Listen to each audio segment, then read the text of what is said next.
satın alayım kanım döktü karıyı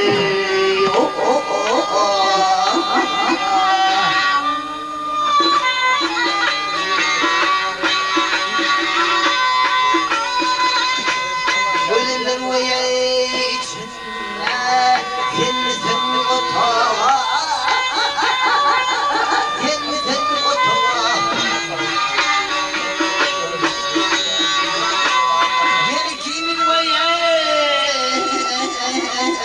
kişiler durağı dünyanın var mahluğu sana sadalar ey satağa min gıyri gelmiyor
çeşmemin körüne katılabilir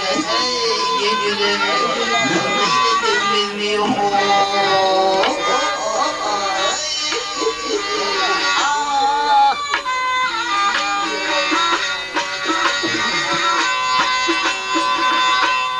aşık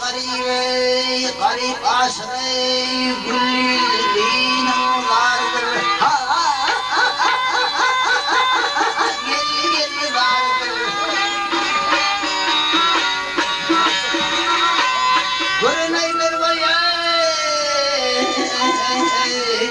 şol var yani kimin yardır